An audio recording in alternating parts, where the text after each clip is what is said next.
2 minutes pour comprendre aujourd'hui grossesse et ménopause, 2 étapes clés dans l'endométriose. Docteur Van die Grou, vous êtes gynécologue. Pourquoi ce sont 2 étapes clés? Et puis on va commencer par la grossesse d'abord. Alors d'abord, si la patiente a eu une grossesse avec de l'endométriose, c'est bon signe. C'est donc qu'elle n'a pas une endométriose trop compliquée par rapport à la fertilité.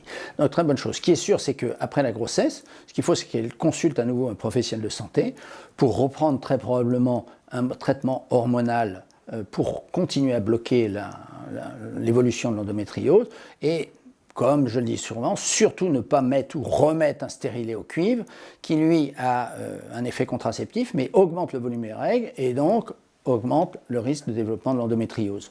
Donc, il faut reconsulter pour probablement reprendre le même traitement, mais c'est bon signe que avec de l'endométriose, la patiente ait mis en place une grossesse. On a dit 2 étapes clés parce que c'est 2 étapes de chamboulement hormonaux. Hein. Le deuxième, la ménopause. Alors, après la ménopause, c'est sûr qu'une patiente qui a eu de l'endométriose, on est content qu'elle atteigne la ménopause parce qu'à ce moment-là, elle n'a plus d'hormones. Comme c'est une maladie des oestrogènes, il n'y a plus de règles et on est tranquille.